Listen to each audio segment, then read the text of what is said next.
Mamaearth ये company skin care products बनाती है जिसे लगाते ही आप ऐसे दिखने लगते हो, बिल्कुल हूर की परी। प्रोडक्ट तक तो ठीक था, वो तो वैसे भी मामाअर्थ नहीं बनाती है, कॉन्ट्रैक्ट पे लाती है और उस पे अपना पैकिंग करके मार्केट में बेचती है। जिस दिन सप्लायर ने अपनी सप्लाई काटी या सप्लायर को बेटर डील मिल गई तो इनकी तो हालत खराब हो जाएगी। अब ये चाहते हैं कि पब्लिक इनके स्टॉक खरीदे, वो भी अडानी से महंगे पीई रेशियो में। और शिल्पा शेट्टी वही राज कुंद्रावाली, उसका 75 लाख तो 80 करोड़ हो जाए, लेकिन अगर आपने लगाया पैसा तो मुंह से यही निकलेगा को पैसा बर्बाद बहन चोद। लेकिन वी आर फॉर यू और हम अपने सब्सक्राइबर का लॉस होने नहीं देंगे। बस पूरी वीडियो देखना और सब्सक्राइब लाइक कर देना। अभी करो भाई, सोचो मत। तो चलिए शुरू करते हैं। आज आप 5 मिनट में पूरा स्टार्टअप का गेम समझ जाओगे। कैसे स्टार्टअप कंपनियां अपनी वैल्यूएशन बस पेपर पर ही बनाती है। वैल्यूएशन $2 बिलियन और प्रॉफिट ₹1 भी नहीं, उल्टा लॉस। मामा अर्थ आईपीओ लाने वाली है। आईपीओ का मतलब इनिशियल पब्लिक ऑफरिंग। जब किसी कंपनी को स्टॉक मार्केट में लिस्ट होके पब्लिक से पैसा उठाना होता है तब कंपनी को सबसे पहले आईपीओ लाना पड़ता है। अगर आपके रिलेशन में कोई भी भैया, चाचा, मामा, दीदी, फूआ, फूफी कोई भी अगर फाइनेंस और बिजनेस या स्टॉक मार्केट में इंटरेस्ट रखते हैं तो जरूर शेयर करना ये वीडियो, वरना जब उनका पैसा डूबेगा तो वो यही बोले मेरे साथ अन्याय हुआ है, मेरे साथ अन्याय हुआ है। गजल अलग। शार्क टैंक इंडिया की फेमस शार्क लेडी। आईपीओ के लिए इन्होंने भी सेबी में डॉक्यूमेंट भी फाइल किया था। सेबी यानी security and exchange board of India, यह स्टॉक मार्केट की मेन अथॉरिटी है। सेबी ने एक एक करके इतनी गलतियां निकाली, फिर मैडम जी ने कहा कि अभी आईपीओ लाने का सही समय नहीं है और वो आईपीओ से बैक ले लिए। लेकिन इसका असली वजह हम बताएंगे। अच्छा, वह कंपनी आईपीओ से पीछे हट गई, नहीं तो इनका हालात भी वही होता जो पेटीएम, जोमेटो और नायका जैसी कंपनी का हुआ था। बहुत हुआ स्टार्टअप स्टार्टअप स्टार्टअप। आज जानते हैं इसका पूरा डार्क साइड। ये कंपनी आईपीओ क्यों लाती है, इसमें इनका क्या फायदा और आपका क्या नुकसान। अभी आप खुद स्टार्टअप बनाना सीखोगे कि कैसे ऑन पेपर बनता है स्टार्टअप, वो भी मेरे साथ लाइव में। मामा अर्थ का केस जानने से पहले ये सब जान जाओगे तो फूफा अर्थ, चाचा अर्थ, नाना अर्थ, सब स्टार्टअप का राज एक झटके में समझ जाओगे। तो बस सब्र रखना और पूरा वीडियो देखना, इसके बाद जीरो कंफ्यूजन गारंटी। इससे पहले जान लो कि स्टार्टअप अलग ही स्टाइल से काम करती है, इनको प्रॉफिट से घंटा फर्क नहीं पड़ता। अभी प्रूफ देता हूँ। इंडिया में टोटल 114 यूनिकॉर्न स्टार्टअप है। यूनिकॉर्न कंपनी यानी वो कंपनी जिनकी वैल्यूएशन $1 बिलियन से ज्यादा है या फिर 8,000 करोड़ रुपए से ज्यादा है। तो 114 यूनिकॉर्न में से सिर्फ 80 कंपनी ही अपना डाटा शेयर करती है। उस 80 में से तो 63 स्टार्टअप लॉस में ही है, बस 17 स्टार्टअप ही है जो प्रॉफिटेबल है। और जो 34 स्टार्टअप डाटा शेयर नहीं करती है, प्रॉफिट में होती तो कर ही देती है। उससे ब्रांड वैल्यू स्ट्रांग होती है, इसका मतलब कुछ तो गड़बड़ है। एक बात दिमाग में आई होगी, इतनी लॉस है तो ये स्टार्टअप अपने एम्प्लॉयज को सैलरी कैसे देती है, इतना सारा एड्स कहाँ से करती है और प्रोडक्ट्स का प्रोडक्शन और सप्लाई कैसे मैनेज करती है। इसका जवाब आप खुद दोगे अपना स्टार्टअप बना के, वो भी 2 मिनट में। शुरू करते हैं। चलिए अपना एक स्टार्टअप बनाते हैं जिनका नाम रखते हैं ड्रामा अर्थ। और कंपनी को चलाने के लिए आपको चाहिए पैसे, और रिश्तेदार तो देंगे नहीं, वो बोलेंगे हम नहीं देगा, भूल जाओ।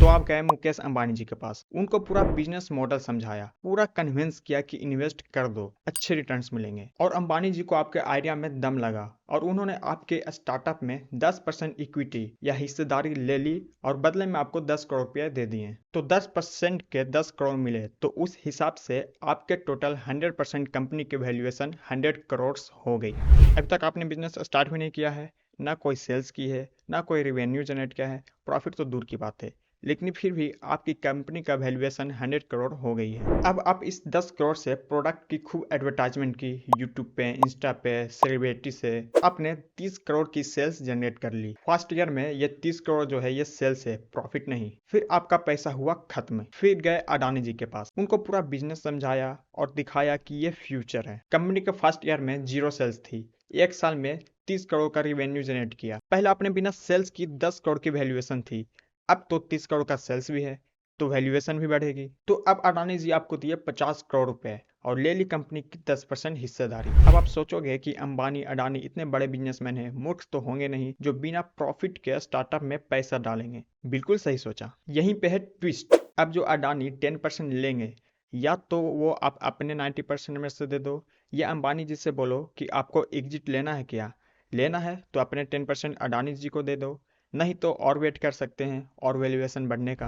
यहाँ देखा आपने, कंपनी ने ना कुछ प्रॉफिट किया ना ही कुछ और अंबानी जी के पैसे 5 गुना हो गया। 10% 10 करोड़ लगाएं और 50 करोड़ पर इग्नोर। और यही चीज अडानी जी भी सोचे कि फ्यूचर में इतना पोटेंशियल है तब इन्वेस्टमेंट कर देते हैं। 10% के बदले आपको मिले 50 करोड़ और स्टार्टअप वैल्यूएशन 500 करोड़ की हो गई। अभी जो हो रहा है वो कोई इमेजिनरी चीज नहीं है। ये फ्लिपकार्ट का 1 साल का लॉस है, फोनपे का 1 साल का लॉस है, असनीर का एक्स स्टार्टअप भारत पे 1 साल का लॉस 5600 करोड़ है। ओयो, जोमेटो, सबका यही हाल है। तो हम जो कंपनी बना रहे हैं ड्रामा अर्थ, ये कोई ड्रामा नहीं है, ये सत्य घटना पे आधारित है। अब आपके फिर 50 करोड़ खत्म।